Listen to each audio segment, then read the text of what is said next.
Bonjour tout le monde, alors voici la partie 2 de notre vidéo de survie. Alors dans cette vidéo, vous trouverez le jour 2 et 3 de notre expédition, en plus de plusieurs capsules informatives où est-ce qu'on va expliquer plus en détail des techniques de survie qu'on a utilisées pour vous. Alors j'espère que vous allez apprécier. Yo, donc on est sur le lac pour l'instant. En fait, on est une genre de rivière, là, ça s'appelle la rivière à Moïse. On s'en va plus loin, là, il y a des places où il y a plein de fosses, on va aller essayer de pêcher là, voir s'il y a du poisson. Peut-être même s'il y a des places où c'est pas creux, on va pouvoir débarquer du canot, on va faire de la pêche sur le bord, des places pas creuses vers le creux. Là, on a appris, dans le fond, de pêche était pas extrêmement efficace, peut-être pour ça aussi qu'on n'avait pas beaucoup de poissons. Parce qu'on pêche trop proche du bord. On va s'éloigner un peu à ce temps-ci de l'année. L'eau est très chaude, fait que les poissons restent dans le creux où est-ce que l'eau est froide. Donc on va rester plus loin des bords, on va aller dans le plus creux, puis on va espérer que ça va mieux là. T'as quelque chose à dire, Ludo? Bon, à part qu'on risque d'avoir plus de succès à partir de maintenant. Ouais, exact. Bon. Yo, fait que là, on est sur la rivière là. On a parqué le canot, on a mis l'ancre dans les roches là, qui est là, puis on pêche du bord. On est sur des cailloux là. Puis c'est full creux dans le centre, fait qu'on espère pogner de la truite là. On essaie de voir ça parce que live, on a rien. On part parce qu'on a pas assez d'eau, c'est pas assez profond ici, fait que depuis tantôt on gratte le fond, fait qu'on veut pas rester pogné ici. On va essayer de quelque part d'autre. Ah, je prends une vidéo juste pour vous montrer ça a l'air de quoi là. On dirait quasiment un marécage, il y a des algues qui dépassent de partout là. On doit traverser là.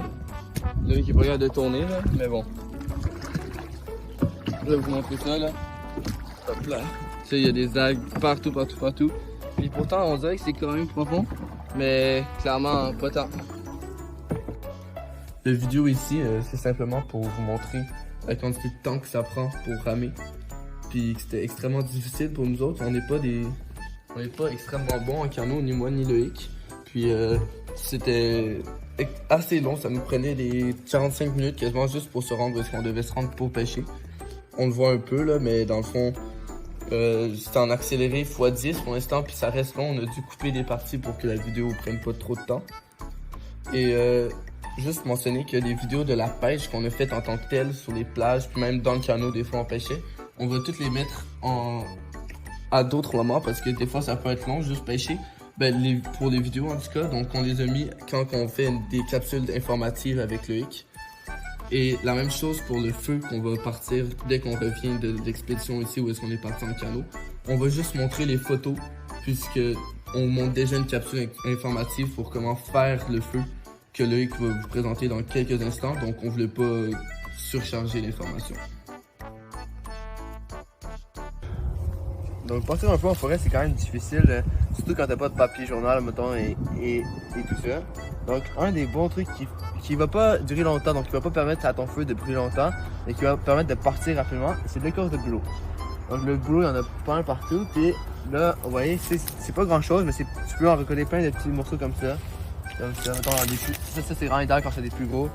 Donc tu peux en récolter plein, puis c'est juste des petits filaments comme ça que tu vas mettre dans ton feu, qui va vraiment partir. Tu peux aussi garder par terre comme ça. Tu peux en a plein par terre comme ça, puis justement, là on peut en voir aussi. Donc tu peux les boules par terre. C'est plein d'écorces comme ça qui vont permettre à ton feu de. Comme celle-là, vous voyez, elle est mieux. C'est mieux de pas à prendre. Mais si elle est bien faite, ça va vraiment permettre à ton feu de partir très bien et très rapidement. Okay. Donc à part les écorces de boulot, il y a aussi des petites brindilles qui sont vraiment utiles pour vraiment donner du pouvoir à un feu. Donc ici, en fait, ça tu peux prendre, il y a comme des arbres un peu morts ici comme ça, avec des petites branches. Donc ça, c'est vraiment utile. Des fois, tu peux t'en casser comme ça, puis prendre des petites branches secs comme ça. Parce que tu peux aussi le prendre par terre. Par contre, par terre, là, il y a plus d'air.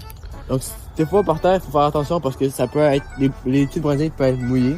Puis ça peut vraiment nuire à ton feu. C'est vrai que tout dépendant s'il y a plus ou non d'air, ça peut être idéal de les prendre par terre ou non. Mais comme là, dans notre cas, on va juste les prendre ici, puis dans des arbres comme ça, puis on devrait s'en tirer parce qu'ils sont vraiment très très secs. Vous voyez comment ils cassent facilement, ils sont très secs. Voilà. La réalisation d'un feu est très importante en survie. Que ce soit pour vous réchauffer, cuire votre nourriture, bouillir votre eau, un feu est essentiel. Je vais commencer par vous montrer des techniques suivies d'une vidéo pour vous prouver que ces techniques proposées sont réalisables pour tous et je finirai avec quelques conseils pour vous éviter certaines erreurs que nous avons commises. Commençons par la base de votre feu. Il y a plusieurs bases possibles pour réaliser un feu, mais je vais vous en apprendre plus sur le carré qui selon moi est le plus efficace et facile. Cette technique consiste à placer des branches de taille moyenne en forme de carré et de mettre plein de plus petites branches à l'intérieur de ce carré. Cela permet de faire partir le feu à l'intérieur du carré sur les plus petites branches et qu'il se propage ensuite sur la base du carré, c'est-à-dire les plus grosses branches, et qu'il dure plus longtemps. Par la suite, si votre feu a du mal à partir, ce qui peut être le cas quand il pleut un petit peu ou qu'il y a beaucoup de vent, ça pourrait être une bonne idée de mettre des toutes petites brindilles secs ainsi que de l'écorce de bouleau. Ça ne permet pas au feu de brûler longtemps, mais ça lui donne de la puissance afin qu'il puisse se propager sur les plus grosses branches. Voici une vidéo où vous allez pouvoir constater la facilité de la technique ainsi que son efficacité. Ok, donc vous avez vu dans les vidéos précédentes que nous sommes allés récolter le bois. Là, je vais commencer par installer la base du feu. Enfin, c'est une technique qu'on appelle le carré, où ça va consister à installer des petites grosses branches un peu en forme de carré comme ça, pour comme donner une base au feu, à peu près comme ça. Puis installer des toutes petites branches, donc qui vont servir à faire partir le feu, un peu à l'intérieur comme ça. Puis, ainsi que l'écorce qui fait partir le feu.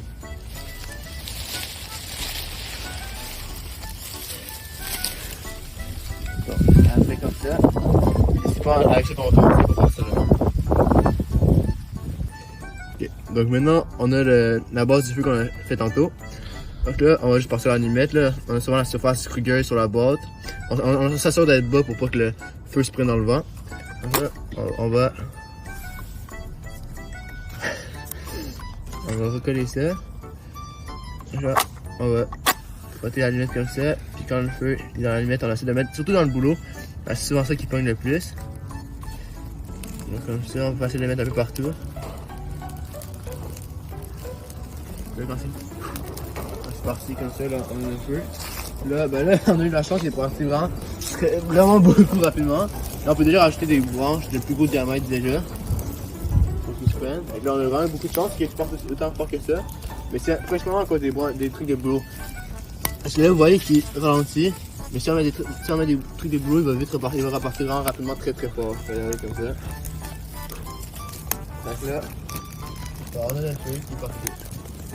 Là, on n'a pas de quelques grosses branches, mais là, on pourra racheter de plus grosses branches pour s'assurer que le feu il soit vraiment parti comme il faut.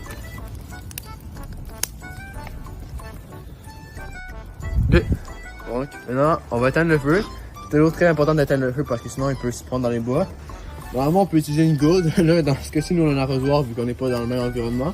Mais une gourde, ça va très bien la faire. Donc, on peut juste verser sur le feu puis ça s'éteint très rapidement. On a une bonne quantité quand même. Puis on s'assure qu'il s'est éteint. Finalement, voici quelques conseils pour vous éviter des erreurs que nous avons nous-mêmes commises. Premièrement, je vous suggère de récolter vos brindilles et votre bois dès que vous pouvez, puisqu'on ne sait jamais quand il peut pleuvoir. Dans notre cas, il s'est mis à pleuvoir environ au milieu de la première journée, et cela a été vraiment compliqué pour notre feu, car toutes les brindilles étaient mouillées et il faut vraiment éviter cela. Deuxièmement, apporter des allumettes. Ce n'est pas une très grosse erreur, mais ça reste à éviter quand même. En effet, il est préférable d'apporter un briquet à la place d'allumettes pour quelques raisons. Tout d'abord, si par malchance vos allumettes se mouillent, elles peuvent devenir inutilisables. La flamme d'une allumette est aussi moins résistante au vent que celle d'un briquet. C'est donc à cause de quelques raisons comme celle-ci qu'un briquet est préférable. Cela conclut donc le sujet de la réalisation d'un feu.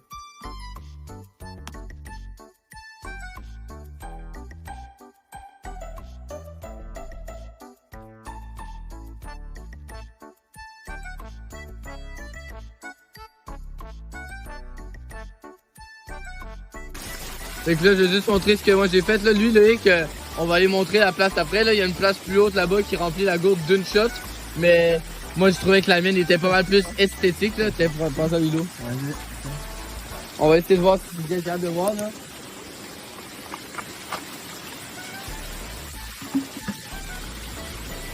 On remplit la gourde comme ça. Même pas besoin de la tenir. Elle se remplit toute seule. C'est tout de l'eau potable, très bonne, elle est très froide.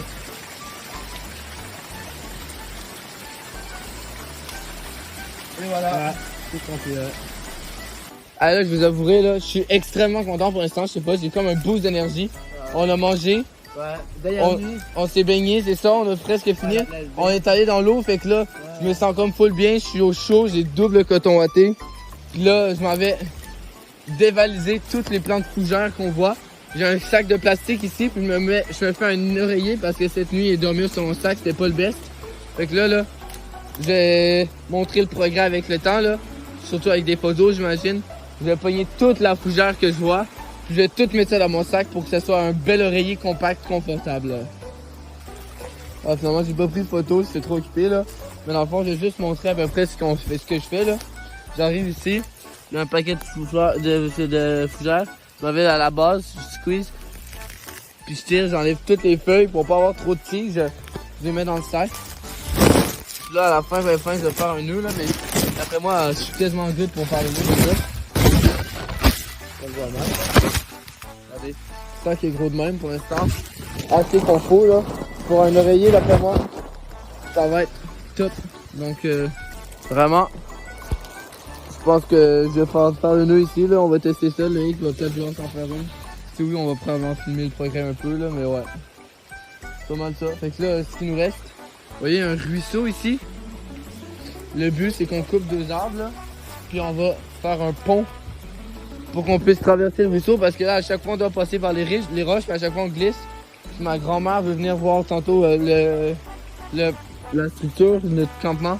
Fait que on veut essayer de ce soit plus safe pour elle de traverser pour pas qu'elle glisse. Fait qu'on va essayer de couper les arbres pour faire un petit pont. On a du temps libre, fait que pourquoi pas. Je me suis dit que ce serait une bonne idée de montrer comment on coupe un arbre avec une hache. Parce que là, j'ai une petite hachette, là, c'est une main, c'est pour ça que je peux filmer en même temps. Là, dans le fond, Loïc qui est à côté, on a mis le premier arbre, il est en train de scier. Ah, ben il vient juste de finir avec la zubat. Fait que là, on va montrer, lui va essayer de faire un pont, là. On est en train d'essayer de toutes les corder pour justement, comme je disais. Fait que là, je vais juste montrer à peu près, là. On prend la hache, on fait des coups de haut en bas, comme ça. Et on en fait d'autres de bas en haut, de même. Puis après ça, on alterne.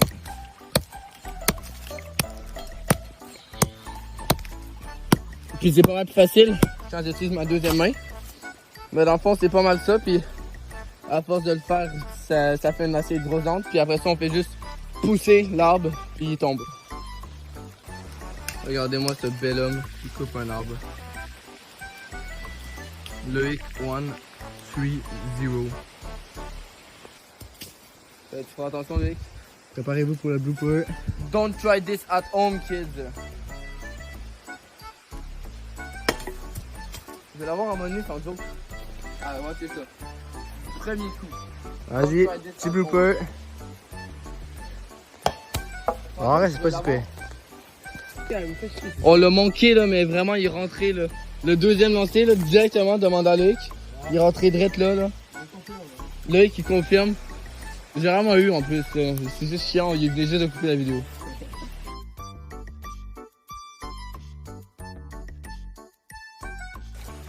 Là, j'ai pas. On a fini le pont enfin. Là, full stable. Presque.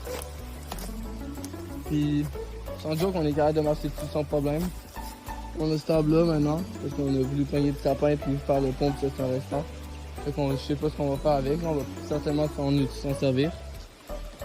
Mais bref, peut-être juste le mettre à côté du pont là, pour faire un genre de...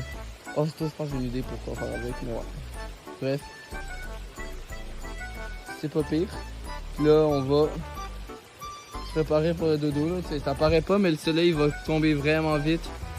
On va peut-être se mettre sur la plage où est-ce qu'on était. On va aller checker le beau coucher de soleil, s'installer là, puis profiter de la vie.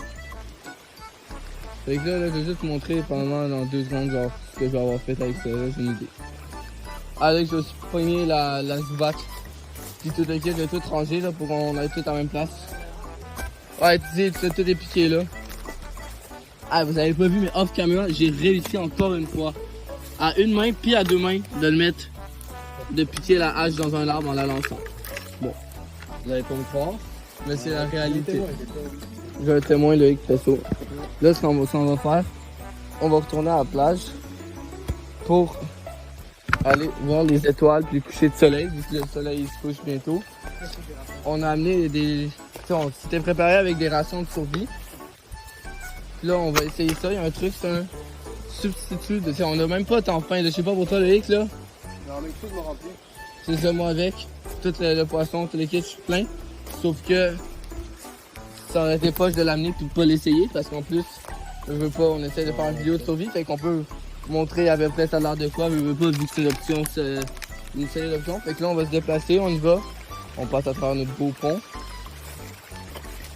Puis là, on va se rendre là-bas, on va vous rejoindre quand on va être rendu à la plage. Puis on va faire une petite dégustation là. On va chiller. Finalement, c'était pas des fraises, c'est un genre de poudre. Fait que au lieu de mettre l'eau dedans, on va mettre ça dans l'eau, ça va être moins concentré là. Puis là, on l'a mis dedans, j'ai pas réussi, j'ai fait un petit peu un mess là. On dirait que de la farine ou autre substance blanche. Poudre russe. Mais là, on va mettre ça, on l'a mis dedans. Puis on shake.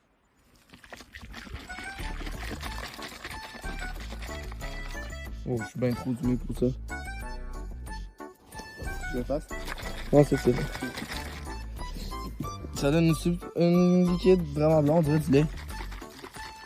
On s'entend? Ouais. Du lait rose un peu. Ouais. Un petit peu Ah, on rose. dirait, ouais, c'est. On va goûter ça. Bah, Lilo, commence. Trosse-moi. Attends, juste, moi, ça. Petit peu. Vas-y. Ah, je commence. Première gorgée.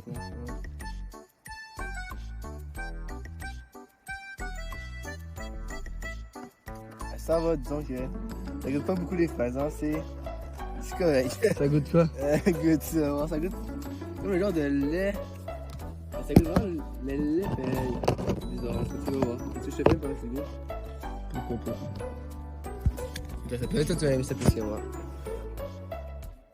Ça sent en tout cas le yogourt, genre. Ouais, ça goûte de yogourt genre un peu en poudre, c'est bizarre à expliquer. Peut-être que tu vas aimer ça plus que moi. Ah, c'est Ça correct. goûte pas très fort. Ah, c'est correct, mais c'est un petit peu vide. Mais c'est quand même correct là. C'est pas mauvais. Son joke là, pour c'est quoi que ça donne, genre? C'est genre beaucoup de calories quand même. Combien de calories? 225 calories.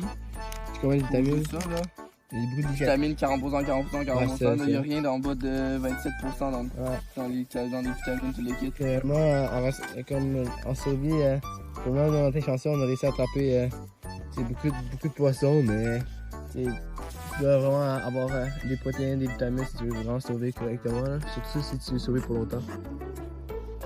Je parlais avec Loïc, justement, il disait on est comme content quasiment d'avoir vu des péripéties. Là.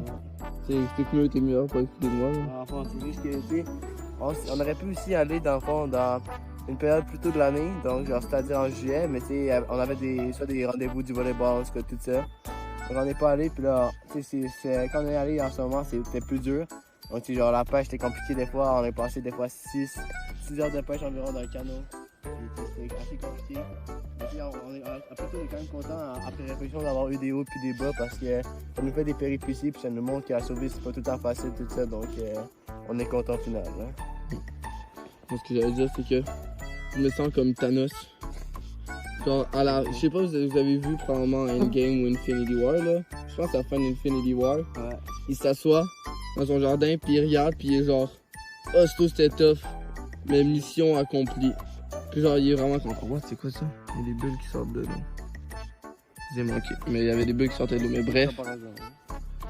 Puis là, en avant du coucher de soleil, on disait aussi qu'on sentait comme les vieux pépés parce qu'il a mal au dos, en train de manger des genres de vitamines, là. Puis en regardant un coucher de soleil, puis un lac. Mais bon, ça a été un très beau séjour, il nous reste juste une nuit, on n'est pas fini non plus, demain il faut qu'on aille pêcher encore. Mais ouais. Mais c'est plus crucial. Exact. Ah, je vais l'expliquer sur vidéo là, mais dans le fond là, je veux poigner là. On va essayer d'identifier ça ressemble à quoi là, les maudites mouches. Il n'arrête pas de nous piquer. Ils nous piquent à travers nos bas. On a des gros bas de laine là. T'as essayé cette jambe-là? Quoi?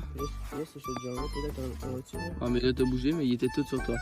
La seconde qui vont se poser, là, on va les laisser se poser. Sinon on descend en dessous, genre tic tic tic.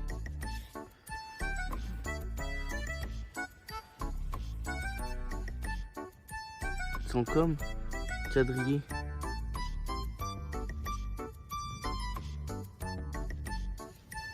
Puis là je vais le tuer.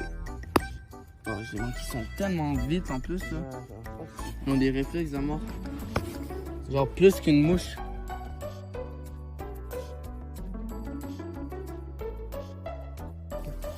On n'a pas pu pogner vraiment de bons moments avec le coucher de soleil là. On voit une petite ligne de flamme là-bas. Je vais voir si je suis capable de zoomer assez. C'est pas laid là. Oups. Mais là, ouais, on va retourner au camp. Puis on voit presque rien. Ben, nous autres, on voit pas si pire. Là. On est capable de voir où est-ce qu'on marche quand même. On se rend au quartier général. Une fois qu'on a nos flashlights là-bas, on va. Ouais, c'est ça. Puis là, on va éclairer. Puis on va parler un peu de la nuit. Puis on va se voir demain matin. Sinon, dès qu'on se lève, on filme.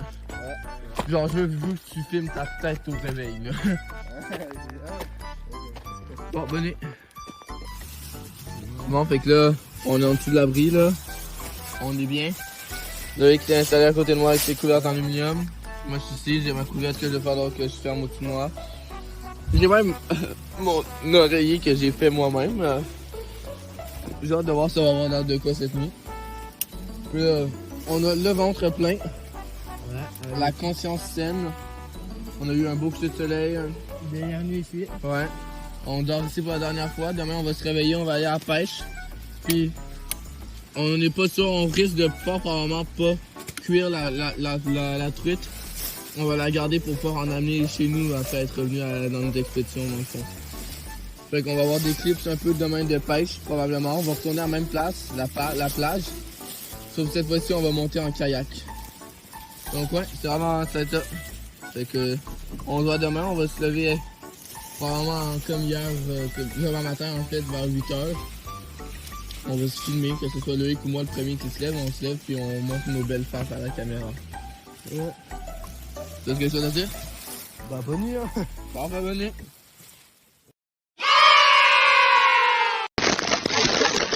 J'avais assez de un peu 6h du matin. Je peux pas parler trop fort parce que c'est lui qui dort encore. J'ai quand même bien dormi. J'ai un peu froid cette nuit. Donc c'était pas si pire, mais c'était une dernière nuit ici. Je viens de me lever là. Il est genre 6h45. Loïc est là. Donc ici, c'était la dernière fois, on vous a montré le spot à Frédéric. Maintenant, on va vous montrer mon spot. C'est un peu moins esthétique, mais regardez comment ça va remplir vite. La gourde est vide là. Ouais, Bien avec.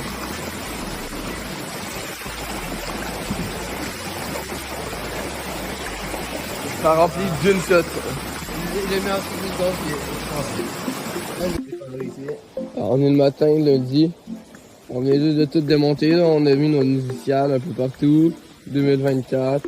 Là, on a mis les initiales à Loïc qui sont pas fameuses, mais qu'on réalise quand même. Il y a un petit L, il y a un P. On dirait LOP plus que LP. Mais bon. Bref, on a enlevé la bâche. On laisse tout le reste ici. C'est tout des trucs qu'on trouve dans la nature de toute manière. Donc, il n'y a aucun problème à avoir ça dans le bas. L'abri risque de toffer à un certain temps. Quand l'hiver, ça risque de démonter. Là. Mais bref, on retourne, on s'en va à la plage, on va aller faire une petite pêche du matin. Puis ça va être pas mal ça. Alors, on a réussi. Ouais, on a réussi notre défi, on a fait nos 2 nuits ici. On a hâte de faire notre vidéo là-dessus.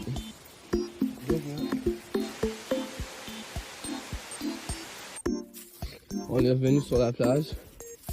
Loïc vient juste de partir, là. On est en kayak cette fois-ci. Je me prépare pour mon départ. Loïc, on voit si je zoome là-bas, là. Un petit picot qui fait du kayak. Bref, on part là-bas, là. Moi, je suis là. On va y aller, puis on va aller pêcher à la même île que hier. En survie, il faut se nourrir, d'une façon ou d'une autre. Dans notre cas, nous avons opté pour la pêche, puisque notre environnement nous le permettait. Pour cet aspect, je ne vais pas vous donner des techniques pour fabriquer une canne à pêche à partir de quasiment rien. Selon moi, c'est beaucoup trop irréalisable. Je vais donc vous donner des conseils en partant du fait que si votre source de nourriture est la pêche, vous serez équipé d'une canne à pêche. Pour commencer, apportez plus de hameçons.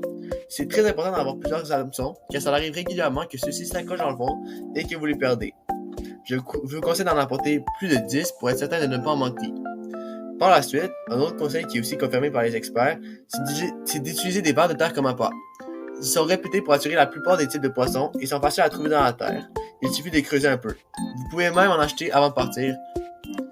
Enchaînons maintenant avec une partie essentielle de la pêche, les nœuds. Effectivement, comme mentionné plus tôt, les hameçons peuvent s'accrocher dans le fond et il faut donc en installer un nouveau. Voici donc une vidéo où je démontre une technique simple pour attacher un hameçon. Okay. Donc ici, c'est l'anneau de la cuillère. Et ici, c'est la boucle de l'hameçon. Donc, on saisit la boucle ici, on la pince un petit peu, puis on l'insère à travers la boucle. Et ici, on a un nœud. Ici, on a juste un nœud. Et on va le passer à travers. On va tirer jusque là, plus ou moins. Et on va prendre l'hameçon ici, puis on va le passer à travers la boucle. Comme ça. Maintenant, on va descendre la boucle jusqu'au bas complètement. Ici, comme ça. Puis, quand on va être rendu au bas, on va refaire passer le nœud dans l'anneau de la cuillère. Donc, comme ça. Puis, on va s'assurer à tout prix qu'il repasse dans la boucle. Donc, à l'intérieur.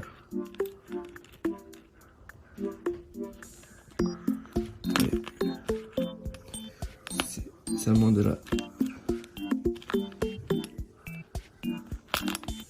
Et voilà. Donc ici est passé, puis ici on a notre nœud.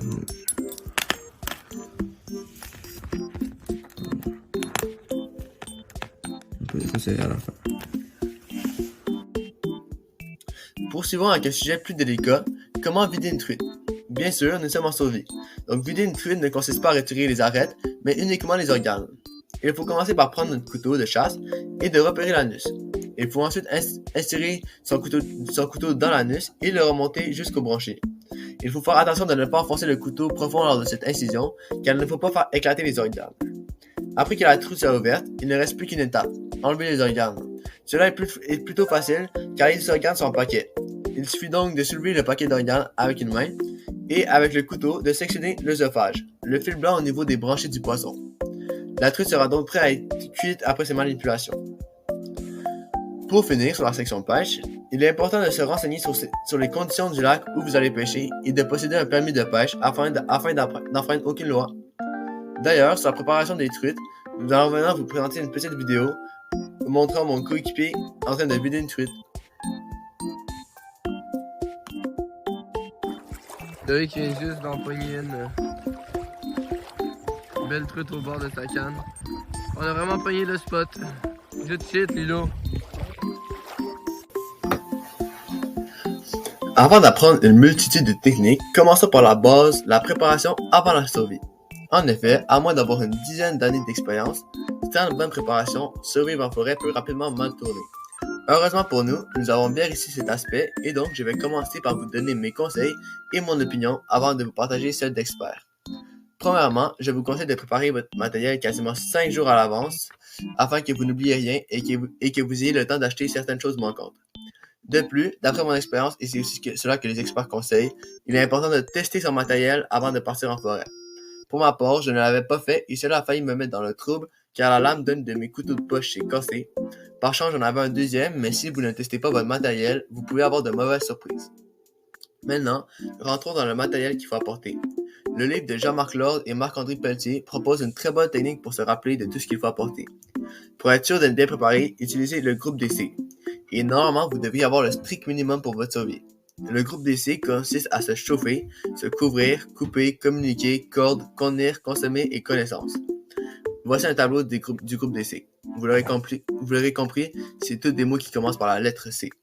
Cela résume assez bien le matériel requis, mais vous devez l'adapter comme tout dépendant de votre type de survie. Par exemple, pour consommer, nous avons apporté des collations et une canne à pêche, puisque nous comptions sur la pêche. Toutefois, une autre personne pourrait décider de porter son choix plus sur une carabine à plomb s'il souhaite chasser de la perdrix ou d'autres petits gibiers. Un autre exemple, pour communiquer, nous avons décidé d'apporter un sifflet, puisqu'il n'y avait pas de réseau où nous allons. Donc, il est vraiment important d'adapter cette liste à ses besoins. Avant de conclure sur la préparation survie, je tiens à vous partager des conseils concernant vos collations.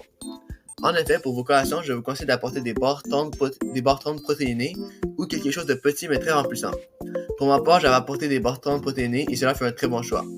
Je vous suggère de les manger majoritairement le matin puisque ça va vous permettre d'avoir de l'énergie pour débuter votre journée et il est probable que pendant la journée, vous chassez, pêchez, etc.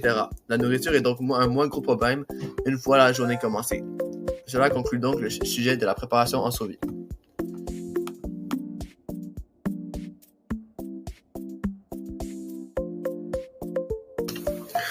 Pour ce qui est de la construction d'un abri, nous n'avons pas excellé. C'est pourquoi je vais plus vous donner des techniques et des conseils d'experts pour cet aspect. Il existe plusieurs types d'abris, mais celui auquel nous allons nous intéresser est l'abri 45 degrés. Comme vous pouvez le voir sur l'image, ça consiste à trouver deux arbres assez rapprochés et à attacher avec de la corde une grosse branche ou un petit tronc horizontalement à la hauteur de votre tête ou un peu plus bas. Il suffit ensuite de trouver plusieurs grosses branches et de les accoter en diagonale. Il reste à ajouter des branches de sapin sur le sol pour plus de confort, ainsi que par-dessus l'abri, comme sur la photo. À moins que vous ayez une bâche comme nous, dans ce cas, il suffit d'attacher la bâche par-dessus avec de la corde. Ceci est exactement ce que nous avons fait, mais cet abri comporte quelques erreurs mineures. Tout d'abord, comme sur l'image, nous n'avons pas placé de branches sur le côté, et cela permet au vent d'entrer de plusieurs directions. Même si cela est une erreur mineure, ça peut permettre d'avoir moins froid. Par la suite, on aurait dû faire un banc avec des branches afin de ne pas dormir sur le sol. Cela nous aurait permis d'éviter l'humidité du sol et de mieux garder notre chaleur. Finalement, nous aurons dû partir un feu à proximité de notre abri pour avoir plus de chaleur. Voici une image d'un abri plus exemplaire. Même si la construction de l'abri est le point le plus important, il ne faut pas oublier que l'emplacement de l'abri ne doit pas être négligé. Effectivement, il est idéal de construire son abri proche de votre source d'eau ainsi que de votre emplacement de pêche afin de ne pas vous perdre lorsque vous partez pêcher ou prendre de l'eau. De plus que la survie est fatigante, donc marcher 1 ou 2 km à chaque fois que vous voulez remplir votre gourde est vraiment à éviter. Cela nous amène à notre deuxième point, l'hydratation, qui est très importante en survie. Il est estimé que l'humain peut rester jusqu'à 30 jours sans manger, mais uniquement 3 sans boire. Cela est donc vraiment important. Je vais vous suggérer 2 options pour combler ce besoin. La première fonctionne constamment. Il faut uniquement remplir d'eau un contenant métallique comme un chaudron, par exemple, et faire bouillir l'eau que vous avez recueillie d'un lac sur un feu. Cela va purifier l'eau complètement et après il restera juste à la laisser refroidir un peu et elle sera bonne à boire. La deuxième option, celle que nous avons prise dans notre cas mais qui n'est pas tout le temps possible, c'est de trouver une cascade. Habituellement, l'eau des cascades est purifiée par les roches. Il faut juste s'assurer qu'aucun animal est mort au sommet de la cascade et ensuite vous pouvez boire cette eau. Cela conclut l'aspect de l'abri et de l'hydratation. Donc maintenant que le setup du feu est fait, on va le partir. C'est très simple, on a souvent une boîte d'allumettes, on va juste frotter le truc comme ça. Puis là, on va aller. Ça, c'est un peu, j'ai pensé pas trop. Merci beaucoup d'avoir écouté nos 2 vidéos et nous espérons que vous les avez appréciées. Il va y avoir un lien dans la description de la vidéo. On vous demanderait d'aller la remplir. C'est par rapport à la qualité. Vous savez, c'était notre première expérience dans le domaine. Donc, exactement, si vous êtes capable de remplir, ça va être très apprécié puisque c'était dans le cadre d'un projet scolaire. Ceci va être la seule vidéo du genre qu'on va mettre sur le site. On ne devrait pas en mettre une autre. Et on a beaucoup aimé l'expérience. Merci à vous. Si on fait le projet, c'est pour vous et grâce à vous. Merci.